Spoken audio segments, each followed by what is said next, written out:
로마서는 16장까지로 구성되어 있다는 거 우리가 다 알죠. 지금 우리는 16장을 같이 나누고 있습니다. 그렇다면 사도 바울은 이 편지를 마무리 지어야 하는 그 시점에 와 있죠. 그러니까 사도 바울은 마지막으로 성도들에게 이런저런 권면을 합니다. 그래서 로마서 16장은 서로가 서로를 찾아보고 안부하라, 그렇게 권면하는 내용이 주를 이룹니다.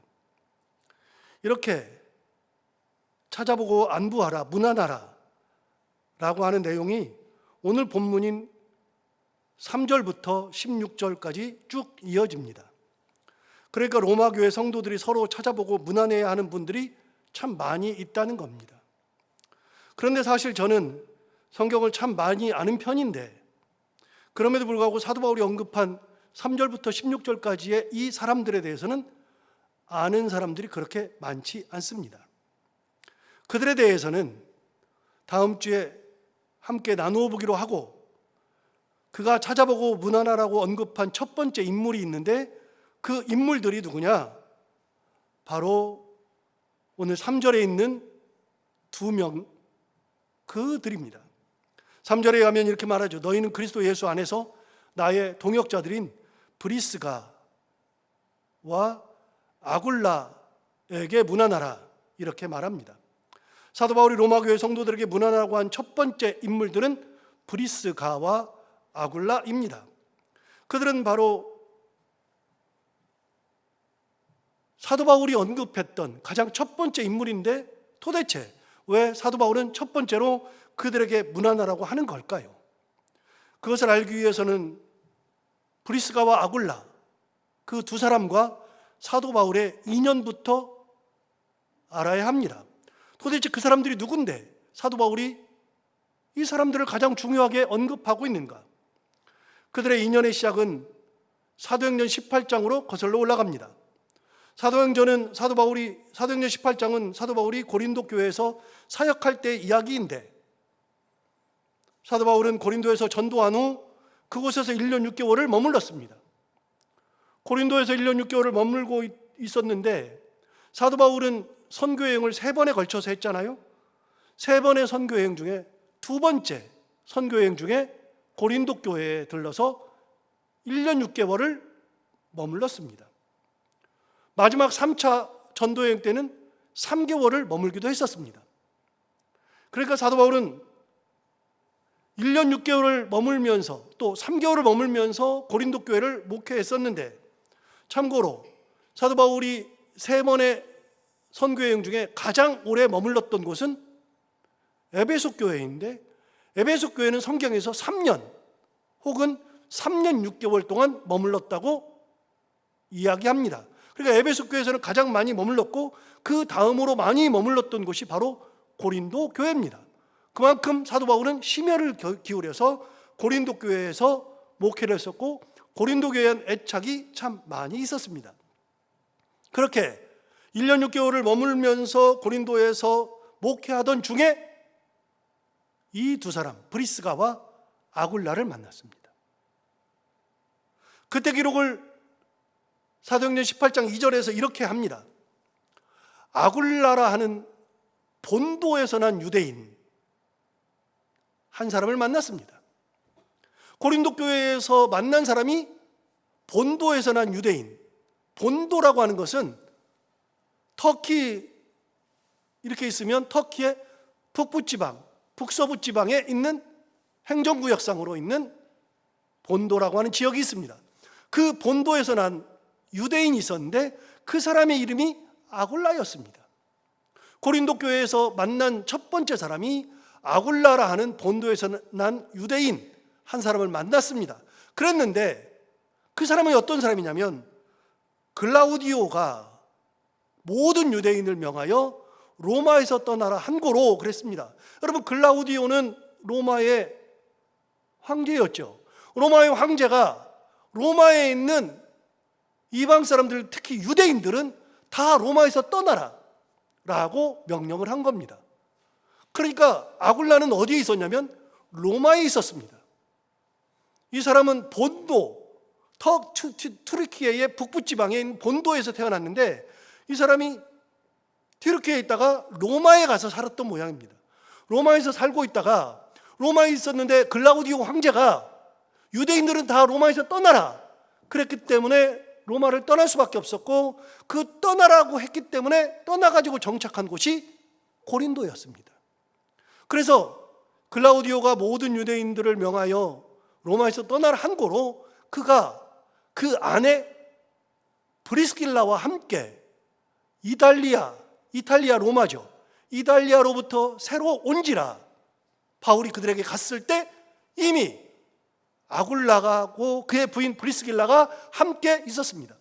여러분 참고로 아까 로마서 16장 3절에서는 뭐라고 했냐면 브리스가와 아굴라라 그랬습니다. 거기서는 브리스가라 그랬는데 사도행전에서는 뭐라 그랬냐면 사도행전 18장 2절에서는 브리스길라라고 했습니다. 다른 사람이 아니라 같은 사람입니다. 브리스가하고 브리스길라는 같은 사람입니다. 그래서 아굴라는 남편이고 브리스가 혹은 브리스길라는 아내였습니다. 그 둘이서 로마에 살고 있다가 클라우디오가 모든 유대인들은 로마에서 떠나라 그러니까 어쩔 수 없이 떠나가지고 정착한 곳이 고린도였습니다. 고린도에 정착하고 있었는데 사도 바울이 그들에게 가서 만나게 된 거죠. 이들이 그렇게 처음 만나게 되었습니다. 그러면 그 다음에 그들은 어떻게 되었는가? 사도행전 18장 3절에 의하면 생업이 같음으로 함께 살며 일을 하니 그 생업은 천막을 만드는 것이더라 그랬습니다. 여러분 생업이 같았답니다. 무슨 생업이 같습니까? 여러분 사도 바울은 교회의 파송을 받기는 했어도 교회에서 지원하는 것은 거의 없었습니다. 파송은 받았는데 지원을 받지 못했습니다. 그러면 어떡합니까? 전도여행 어떡합니까? 전도여행에 돈이 있어야 가서 숙박도 하고 이동도 하고 먹기도 하고 그렇게 할 텐데 돈이 없잖아요. 그러니까 어떡합니까? 사도 바울 선교사는 파송교회에서 재정직 지원을 많이 받지 못하니까 결국은 자기가 돈을 벌어서 선교를 해야 되죠. 그런 선교사를 뭐라 그래요? 자비량 선교사. 그래서 사도 바울이 최초의 자비량 선교사입니다. 그래서 자기가 돈을 벌어서 먹고 살고 이동도 하고 잠도 자고 그렇게 하면서 다녔는데 자비량 선교를 했는데 그 사도 바울의 생업이 뭐냐면 천막을 만드는 것이었습니다. 그렇게 천막을 만들어서 살게 되었는데 여러분 천막을 만드는 기술자였죠. 사도 바울이 천막을 만드는 기술자였습니다. 그래서 사도 바울의 직업을 우리는 알 수 있습니다. 사도 바울의 직업은 천막 만드는 사람입니다.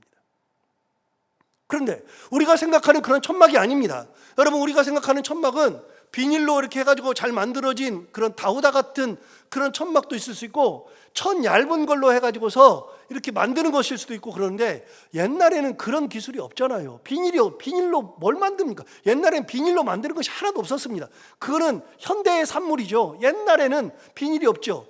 그 다음에 얇은 천으로 이렇게 그 실로 만든 그럴 기술도 없습니다. 그런 거를 짤 수도 없습니다.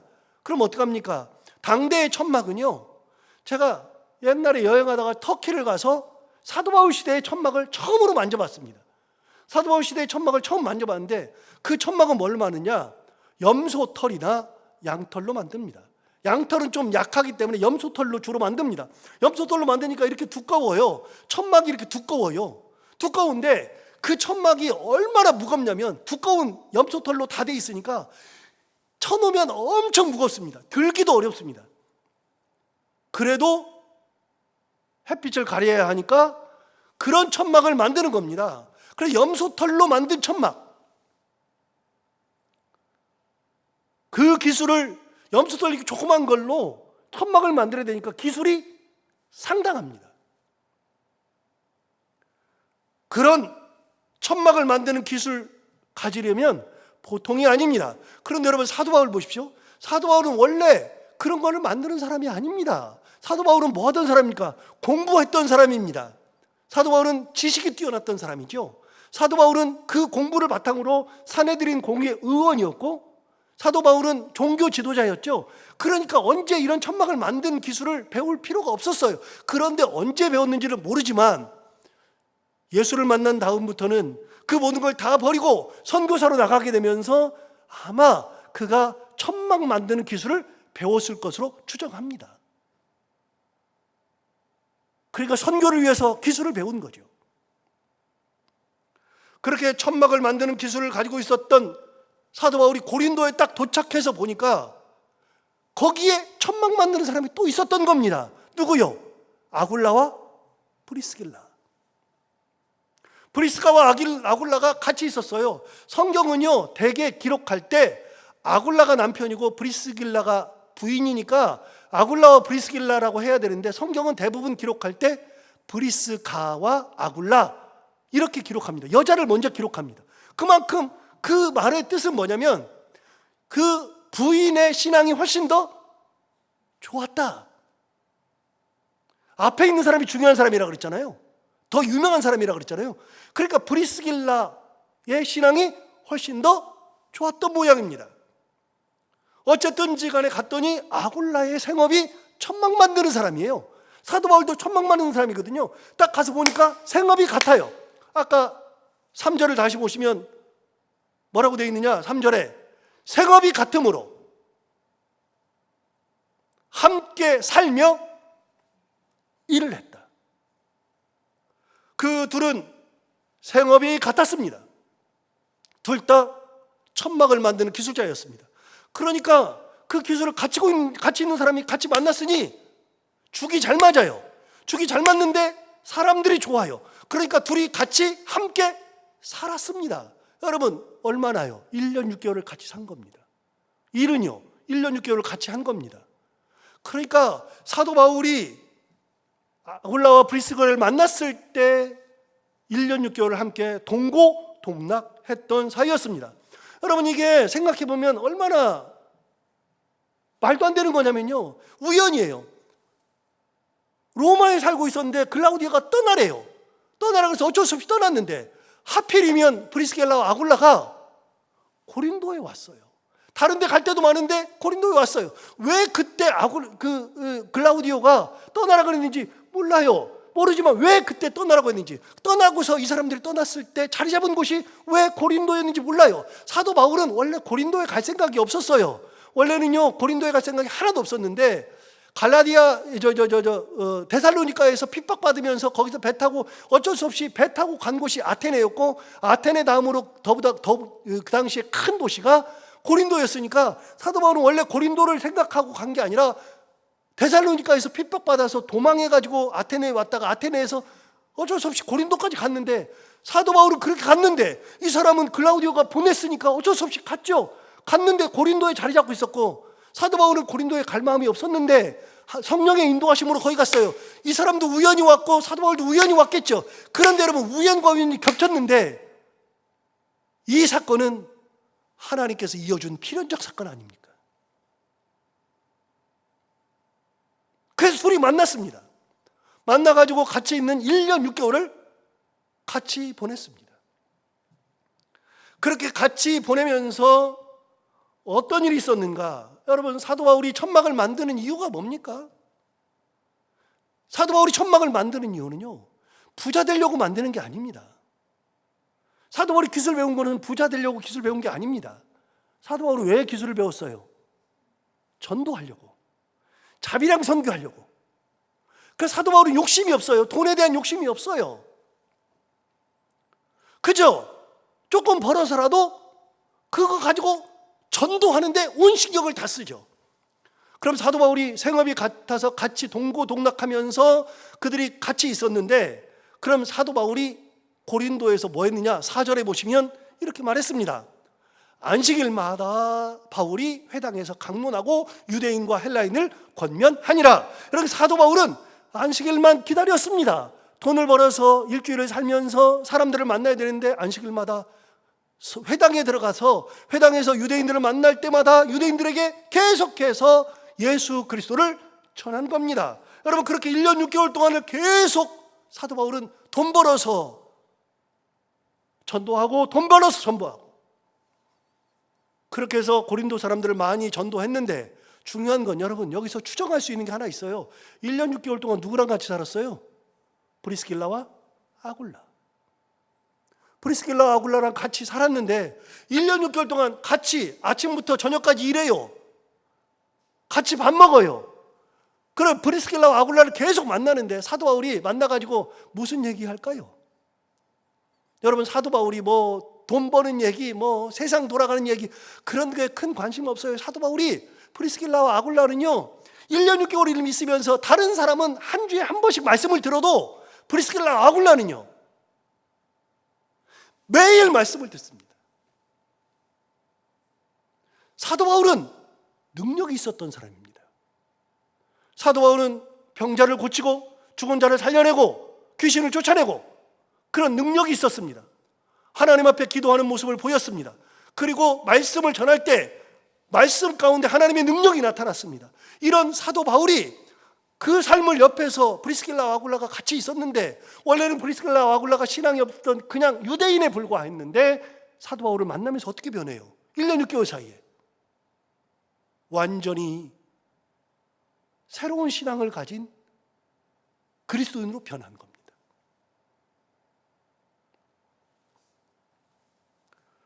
그렇게 해서 브리스길라와 아굴라는 사도 바울의 동역자가 되는 겁니다. 처음에는 말씀을 배우다가 이제는 말씀에 확신이 들고 예수 그리스도를 믿으면서 신학적으로도 완성되는 겁니다. 여러분, 신학적으로 완성된다는 게 무슨 말이냐면요, 우리가 이러면 신앙생활에 생각해요. 우리가 주일 잘 지키면 신앙생활에 생각해요. 맞아요. 주일 잘 지키는 그런 신앙이 대단한 거예요. 그런데 제가 새벽기도 때 가끔 말씀드리잖아요. 신앙은요 신학이 제대로 되어야 신앙생활 잘하는 거예요. 신학이 제대로 안 되면요 신비주의에 빠져요. 신비주의가 뭔지를 알아야 되는데 신비주의에 자꾸 빠져요. 그래가지고서 막 신비주의 기적이 일어나고 막 그런데 자꾸 가요. 신학이 잘못되면요 신천지가 하는 말이 다 맞는 것 같아요. 여러분, 신천지 제가 가끔 얘기하잖아요. 신천지가 어떤 곳이에요?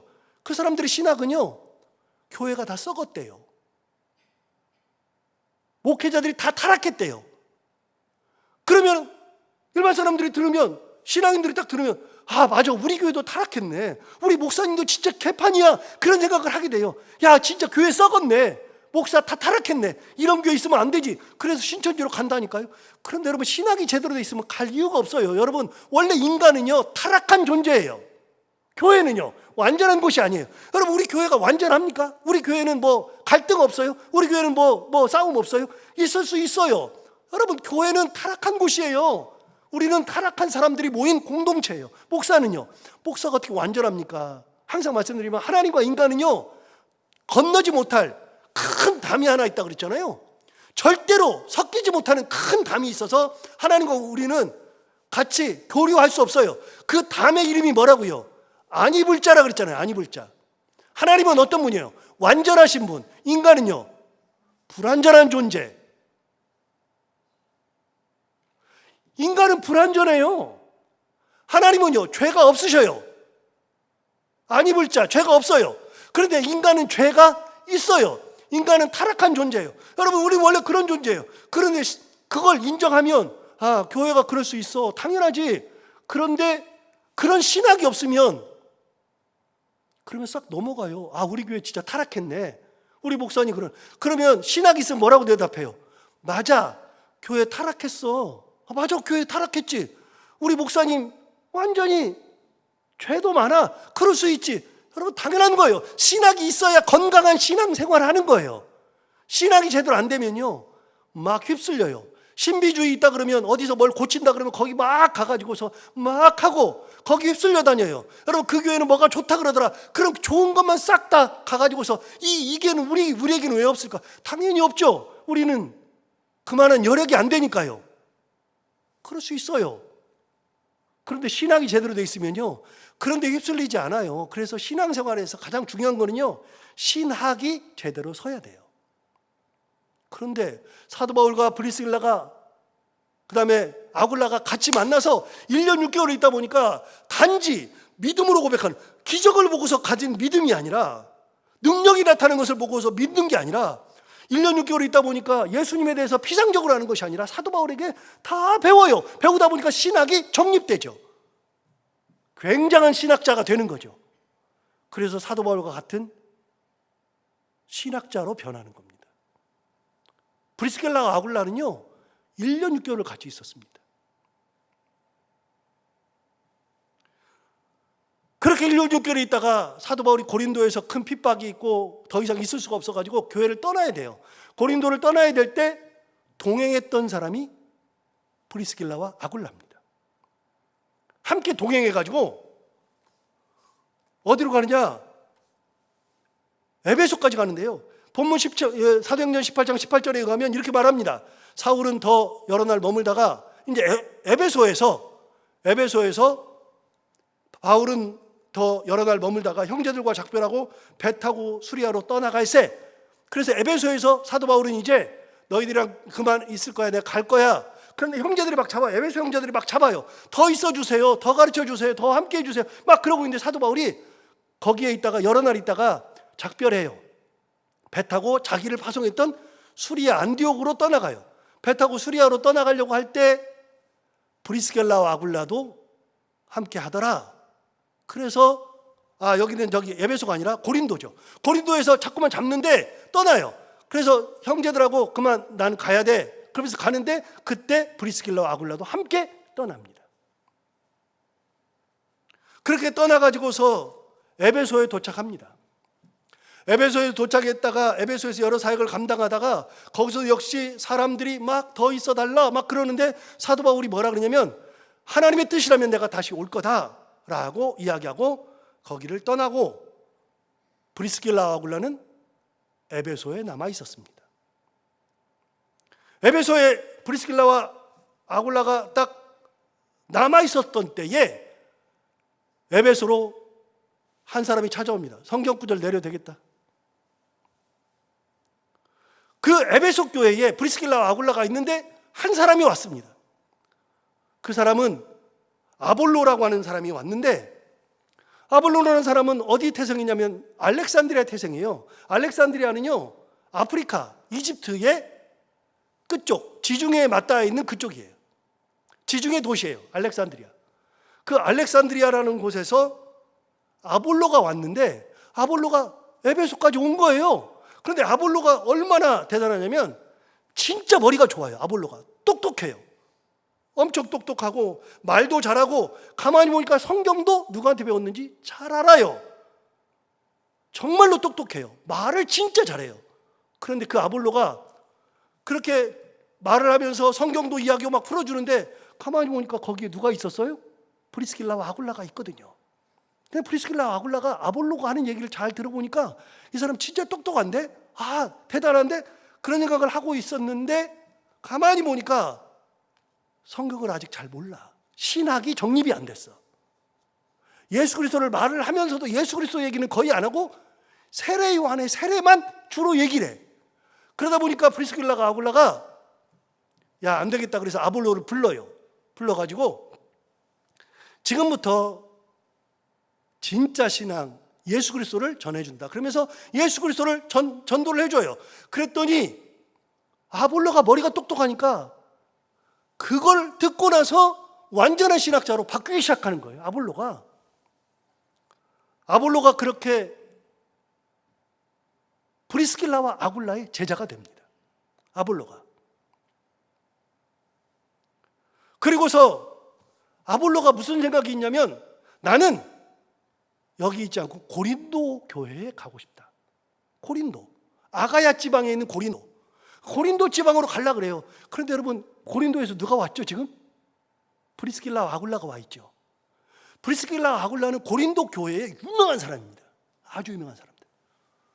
그러니까 아볼로가 거길 간다 그러니까 그래?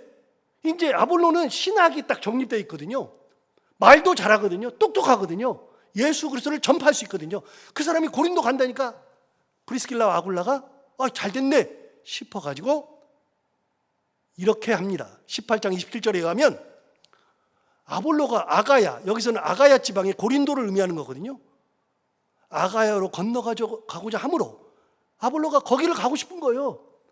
그래서 고린도로 가고 싶어 하는 거죠. 그래서 형제들이 그를 격려하며 그 다음에 제자들에게 편지를 써 영접하라 하였더니 그가 감에 은혜로 말미암아 받은 자들에게 많은 유익을 주었다. 여러분, 아볼로가 고린도 교회 간다 그러니까 누가 편지 써줬어요? 브리스길라와 아굴라가 편지 써준 거예요. 왜요? 브리스길라 아굴라는요 고린도 교회 유명한 사람이거든요. 그러니까 아볼로가 갈 때 이 편지 써줄게 그래서 편지에다 뭐라고 썼냐면 제자들에게 뭐라고 했냐면 잘 영접해 주어라. 이 사람은 괜찮은 사람이다. 이 사람은 하나님의 능력의 사람이다. 그러니까 고린도에 있는 교회들이 브리스길라와 아굴라의 편지를 받고 아볼로를 받아줍니다. 참고로 나중에 제가 고린도전서 설교할 때가 올 텐데 고린도전서에 아볼로가 나옵니다. 왜요? 아볼로는 고린도에 있었거든요. 아볼로는 고린도 교회의 큰 인물이 됩니다. 진짜로 큰 인물이 됩니다. 그래가지고 고린도에 있는 교회 성도들이 4개의 파로 나눠졌습니다. 4개의 파로. 그래가지고 이 고린도 성도들이 자기가 좋아하는 사람들 얘기를 막 하는 거예요. 그래서 나는 베드로를 가장 좋아하니까 베드로파다. 게바파. 다른 사람들은 나는 사도 바울 좋아하니까 사도 바울파다. 바울파, 게바파 나눠지죠. 그런데 어떤 사람들은요, 야, 무슨 말이야. 그냥 나는 예수파야. 그래 예수파가 있었어요. 그래서 고린도 교회는 3파가 있었는데 거기다가 한 파가 더 있어요. 누구 파요? 아볼로파. 고린도전서에 나옵니다. 그리고 고린도전서 4개의 파가 싸웁니다. 웃기죠? 게바파, 바울파, 예수파, 그리고 아볼로파. 그래가지고 사도 바울이 얘기합니다. 나중에 뭐라 그러냐면 야, 아볼로는 누구며 바울은 누구냐? 그러면서 막 얘기하는 적이 있어요. 그만큼 아볼로는 고린도 교회에서 큰 인물이 됩니다. 그들에게 편지를 써준 사람이 브리스길라와 아굴라였습니다. 대단한 사람이죠. 사도 바울과도 큰 인연을 가졌던 사람.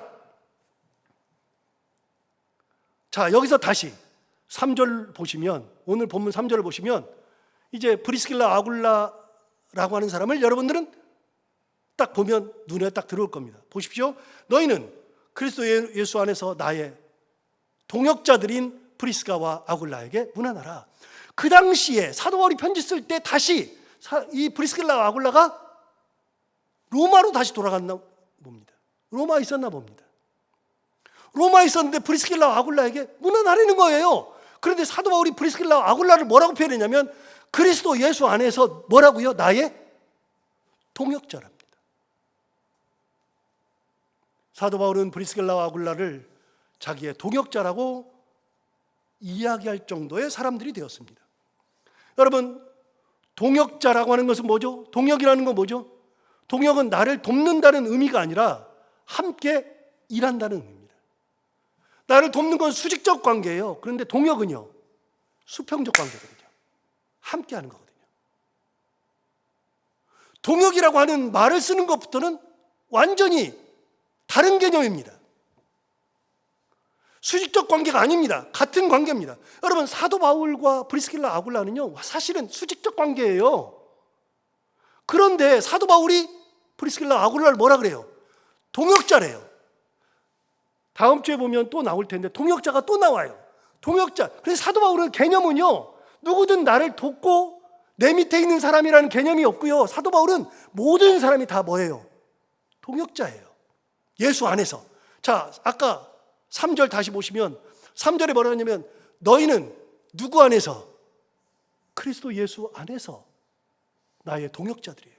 여러분, 브리스길라 아굴라는요, 인간적으로 보면 내 제자죠. 수직적 관계죠. 근데 예수 그리스도 안에서는요, 주님 안에서는 동역자예요. 수직적 관계가 아니라 수평적 관계예요. 사도 바울이 이 개념을 잊어본 적이 한 번도 없어요. 이게 얼마나 중요한가. 사람은요, 이 세상 살면서는 동역자라는 개념을 잘 안 가져요. 위아래의 개념으로 다 갖죠. 우리 인간은요, 위아래의 개념을 굉장히 따지고 그렇게 해요. 그런데 사도 바울은 누구를 만나든 제자, 위아래의 관계가 아니라 누구든 다 동역자라고 표현했습니다. 예수님의 복음을 함께 나누는 사람들이라고 했습니다. 여러분, 이게 얼마나 중요한가 하면, 예를 들어서 목사와 장로는요, 위아래 관계가 아닙니다. 그런데 많은 경우에 목사가 가장 높다고 생각을 해요. 아니라고 제가 몇 번 말씀드리죠. 항상 말씀드리죠. 목사는 교회에서 높은 사람이 아니라 질서에 의해서, 하나님께서 주신 사명에 의해서 역할을 맡은 거예요. 높고 낮은 수직적 관계가 아니에요. 저는 단 한 번도 장로님들과 관계에 있어서 제가 높다라는 생각을 해본 적이 없어요. 당연하죠. 그건 말도 안 되죠. 그럼 뭐예요? 역할이 달라요. 가장 중요한 역할을 하는 것은 뭐냐? 장로님들의 가장 중요한 역할은 목사가 딴짓 못하게 막을 수 있는 거, 얼마나 큰 거예요. 교회를 평안으로 이끄는 거, 이게 장로님들의 역할이죠. 목사는 목사의 역할이 있어요. 설교하는 거, 성도들이 아픔 있을 때 기도하는 거, 돌보는 거, 이게 목사의 역할이고요. 장로 역할은 또 달라요. 그래서 저는 당회할 때 대부분 이렇게 해요. 생각은 이렇지만 장로님들이 결정하시면 저는 따르겠습니다 라고 하는 표현을 많이 해요. 여러분, 저는 그렇게 생각해요. 따라도 되는 거죠. 그게 무슨 신학적인 문제가 아니고 큰 문제가 아니니까, 죽고 사는 문제가 아니니까 멱살 잡고 싸울 일이 아니에요. 목사와 성도의 관계는요, 여러분과 저의 관계는요, 위아래의 관계예요? 아니요. 절대로 아닙니다. 제가 명령하면 듣는 관계예요? 말도 안 되는 소리예요. 뭔 명령이에요? 하나님의 말씀으로 권면하는 것이고, 만약에 죄를 짓거나 딴짓하면 그건 하나님의 말씀으로 채찍을 들거나 징계할 수는 있어도 그게 위아래의 관계를 의미하는 건 아니에요. 여러분, 제가 어떻게 다 교회를 관리합니까? 여러분들이 다 관리하잖아요. 저는 제가 맡은 역할만 해요. 여러분들이 할 수 있는 것을 다 하도록 하고, 여러분이 이 교회를 관리하는 거예요. 같이 하는 거예요. 저는 이 부분, 여러분은 이런 부분. 그런데 제가 말씀을 하죠. 이렇게 했으면 좋겠습니다. 그러면 대부분 다 들어줘요. 목사님의 말이니까 대부분 다 들어주지만, 그러나 여러분, 제가 지시해서 그러는 게 아니고, 혹시 여러분들이 목사님 그거 못하겠는데 그러면 못하나 보다 그러는 것이지, 무슨 목숨 걸고 목사가 말했는데 못해? 기분 나쁘거나 그럴 필요가 하나도 없어요. 여러분, 목사와 성도의 관계는 동역의 관계예요. 동역의 관계. 진짜 중요한 거예요. 저는 이 개념에서 부교역자의 관계도 위아래의 관계라고 별로 생각 안 해요. 제 말을 듣고 제 말대로 하긴 하지만 그거는 질서에 의해서 그러는 것이지, 제가 위에 있고 아래에 있고 그런 관계로 사람을 따지려고 하지 않아요. 그래서 웬만하면 전화할 것도 문자로 하고요. 조심해서. 그리고 오라고 안 하고 제가 찾아가는 경우도 많고요. 그리고 의견을 구해요. 그래서 목사님 이건 안 되겠는데 그러면 귀담아 들어요. 아니, 내가 말하는데 안 되겠다 그래? 그렇게 기분 나빠할 생각이 그러면 안 돼요. 여러분, 우리 인간 사회는요, 그 사도 바울이 말한 것처럼 다 동역의 관계예요. 동역의 관계. 중요한 거예요. 저는 한때 선교사님들이라고 불렀습니다. 사모님은 그냥 사모님이라고 불렀습니다. 그런데 어느 날부터인가 교회에서 선교사를 파송할 때 사모님도 같이 선교사로 파송하더라고요. 그래서 뭐냐? 사모님은 사모님이지 신학도 안 했는데 무슨 선교사야 그랬는데, 지금 생각하니까 그 생각이 맞아요. 제가 잘못 생각한 거예요. 여러분, 제가 선교지에 가보니까 사모님들이 감당하는 몫이 진짜로 많아요. 목사 선교사들이 감당하지 못하는 몫들이 진짜 많거든요. 사모님들이 그걸 다 커버해줘요. 선교사 맞네. 동역하는 거네. 여러분, 우리는 다 동역이에요. 전부 다. 예수 안에서. 그리스도 예수 안에서.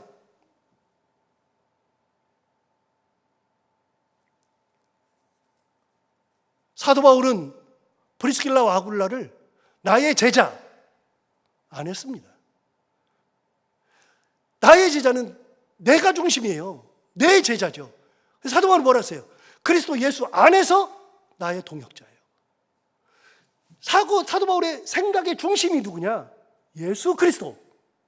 주님 안에서는 우리가 다 같은 형제고, 주님 안에서는 다 같이 하나님의 자녀고 똑같은 것이지. 여러분, 예수 그리스도 안에서 누구는 대단하고 누구는 뭐 이 정도고 그런 게 어디가 있어요. 주님 안에서는 다 똑같죠. 사도 바울의 생각의 중심은 예수 그리스도, 주님 안에서. 그럼 여러분, 사도 바울이 평가한 브리스길라 아굴라는 실제로 사도 바울이 어떤 존재였는가? 사도 바울은 그들에 대한 애틋함이 있습니다. 4절을 보시면 이렇게 말합니다. 그들은 내 목숨을 위하여 자기들의 목까지도 내놓았나니. 브리스길라 아굴라는요, 사도 바울을 살리겠다고 자기들의 목숨까지도 내놓으려고 했던 사람이에요. 가능해요? 그만큼 사도 바울을 사랑했어요. 사도 바울 살리려고 자기 목까지도 내놨대요. 그런 정도로 사도 바울을 섬기기도 했지만 사도 바울이 살아야, 사도 바울이 있어야 복음이 전파된다는 믿음으로 그렇게 한 거예요. 그래서 사도 바울을 살리기 위해서 내 목숨을 위하여 자기들의 목까지도 내놓았나니, 그 다음 뭐라 하냐면 나뿐만 아니라 이방인의 모든 교회도 그들에게 감사하느니라. 브리스길라 아굴라의 성품은요, 사도 바울만 위해서 목숨을 내놓는 것이 아니라 다른 모든 교회의 성도들에게도 그렇게 섬기면서 살았어요. 그래서 나뿐만이 아니라 이방인의 모든 교회 성도들도 다 그들에게 감사하느니라. 그러니까 브리스길라 아굴라만 생각하면 사람들 모두가 다 그들에게 감사해요. 아, 정말 대단한 분들, 참 신앙의 분들. 사도 바울 머릿속에는 확신이 있어요. 브리스길라와 아굴라가 있는 곳은 섬김이 있다는 거, 사랑이 있다는 거. 그들의 성품을 보면 목숨까지도 내놓으면서 예수 그리스도의 영광을 위하여 살았다는 거 확신이 있어요. 그러니까 그런 사람들에게 사도 바울이 문안하라고 한 겁니다. 첫 번째, 그 사람들이 지금 로마에 있습니다. 여러분은 여러분의 삶을 살면서 이런 사람이 있습니까? 목까지도 내놓았었던 사람. 여러분, 목까지 어떻게 내놓습니까? 저는 설교를 준비하면서 저에게 이런 사람이 있는가? 그랬더니 몇몇이 떠오르긴 하는데 목까지는 내놓지 않았어요. 그렇게까지 안 해요. 그래도 제가 존경하고 추천할 수 있는 사람들이 몇몇 있어요. 많이 있어요. 그런데 그 중에 여러분 잘 아는 의정부에 계시는 박성월 목사님은 그런 분들 중에 한 분이에요. 제가 고등학교 졸업하고 서울에 올라와가지고 교회를 처음 갔을 때 그 교회의 형이었어요. 근데 그분은 그 교회의 창립 멤버, 아버지, 엄마가 교회 창립 멤버였고 거기서 형이 태어났고 거기에서 자랐기 때문에 성도들을 잘 알고 교회에 잘 적응해 있어요. 그런데 여러분 아시잖아요. 여러분 다 알죠. 여러분이 어느 교회에 정착하는 게 쉬워요? 정착이 잘 돼요? 교회 정착하려고 그랬는데 그 교회 갔는데 성도들이 다 친절하면 좋은데, 여러분 누가 왔다 그래가지고 우리 성도들이 가가지고 막 모든 사람들이 왔냐고 막 전부 다 달라붙어가지고 막 왔냐고 친절 베풀고 요즘 어떻게 지내냐고 막 그러고 막 그래요? 안 그래요.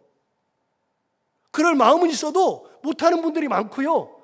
그걸 교회 성도들이 잘 못해요. 그러니까 처음에 오신 분들은요, 정착하는 것이 너무나도 힘들어요. 그 사람을 밀어내는 건 아닌데, 우리도 똑같아요. 새로 오신 분들을 밀어내는 건 아닌데, 그런데 친절하고 싶은데 막 아는 척하면은 왠지 성격도 안 맞고 뭐 그런 분들이 많으니까 그걸 안 해요. 그러다 보니까 새로 정착하시는 분들 입장에서는 누구든지 와가지고 얘기해주고 막 친절을 베풀고 막 그러면 참 좋은데, 그렇게 안 하니까 교회 와가지고서 대면 하게 되거든요. 성도들은 그런 마음이 없는데 그분들의 입장에서는 대면 해줘요. 저도 경험해봤어요. 그런데 그 형이 저를 데리고 어디든 데리고 가는 거예요. 어디든. 대학교 1학년 때 어디든 데리고 다니면서 제가 어느 부서에 가서 일할 수 있도록 해주고, 누구를 만날 수 있도록 해주고, 밥 먹는 데 데려가고, 놀러 가는 데 데려가고, 계속 데리고 다니니까 그 양반이 그 교회 실세였거든요. 그 당시에. 그러니까 제가 자연스럽게 실세로 되는 거예요. 잘 적응한 거예요. 그래서 저는 그 형 때문에 교회를 잘 적응하고 신앙생활을 잘했어요. 그래서 지금도 생각해 보면요, 형이 그렇게 고마워요. 한 예를 들었잖아요. 그날 홍수가 와가지고 비가 엄청 와가지고 뚝섬 바로 옆에 하수종말 처리장이 있는데, 하수종말 처리장이 뭐예요? 똥오줌이 내려가면 그거를 다, 여러분 우리가 싼 똥오줌을 다 거기서 종말 처리해가지고 깨끗하게 만들어내는 거예요. 하수종말 처리장이 제가 사는 데서 얼마 안 떨어졌어요. 그런데 비가 많이 오니까 그곳에 물이 너무 많아가지고 하수종말 처리장에 그 물이 역류해가지고 집으로 들어오는 거예요. 집으로. 그래가지고 싱크대 이런 데로 막, 그 다음에 화장실, 변기 이런 데로 막 물이 역류해요. 근데 제가 산 데는 뭉댕이 동네라고 이렇게 푹 커졌어요. 지금도 가면 그 집이 있더라고요. 와, 제가 4년 전인가 가봤는데요, 그 집이 지금도 있어요. 와, 제가 그걸 보고 깜짝 놀랐습니다. 야, 이런 집이 지금도 남아있네. 그런데 가서 보니까요, 내가 여기서 어떻게 살았지? 정말 불행한 그 대학교 1학년 때, 그것도요, 우리 셋째 누나가 돈 벌어가지고 저 대학교 가르치면서 셋째 누나랑 같이 살았던 거예요. 셋째 누나는요, 진짜 저한테 엄마 같은 그 누나인데, 그 누나랑 같이 살았는데, 지금 생각 가서 보니까 거기서 살 수가 없어요. 그런데 거기에 웅댕이 동네인데, 거기 부엌에서 이렇게 물이 내려가는데 거기서 물이 역류하는 거예요. 그런데 형이 그걸 몇 번 경험했는지 그때 슬리퍼를 신고 저희 집에 왔어요. 제가 집에 있는데 물이 역류하려고 그러는데 형이 오더니요, 그 하수구 거기를 막 뭔가로 만들어가지고 막 쑤셔 박아가지고 물이 역류하지 못하게 막 막고 있는 거예요. 야, 저는 지금 생각해도 형이 너무 고마워요. 그 형의 성격이 너무 안 좋아요. 어떤 때는 개차반이에요. 그래가지고 상처도 많이 줘. 저도 형한테 상처를 엄청 받았어요. 도대체 상처도 받고 막 진짜 기분도 나쁜 때가 너무 많고, 막 어떤 때는 형하고 이제 더 이상 안 만나야지 그런 생각할 때도 많고 막 그래요. 그래도 형을 끊을 수가 없어요. 그 형은 저한테 생명의 은인 같은 형이에요. 참 좋은 형.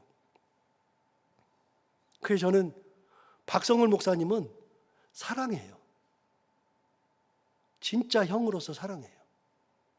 그래서 그런지 그 집 아이들과 우리 집 아이들이 형제지간처럼 지내요. 그런데 그럼에도 불구하고 목숨까지 내놓지는 않아요. 아무리 그래도. 그런데 브리스길라 아굴라는요, 사도 바울을 위해서 목숨까지도 내어놓고 성도들을 위해서도 그렇게 했기 때문에 나뿐만 아니라 이방의 많은 모든 교회가 그에게 감사하느니라.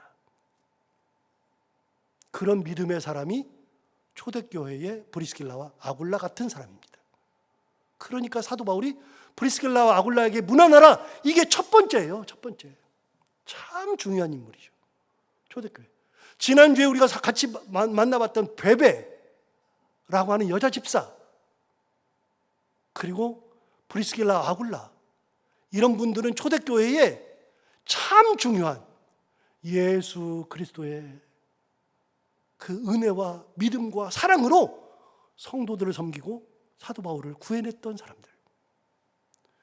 이런 분들이 바로 여러분들이 되기를 원합니다. 이런 분들이 저가 되기를 원합니다. 그래서 우리가 그들이 하나님의 영광을 드러냈듯이 우리가 하나님의 영광을 드러내는 거예요.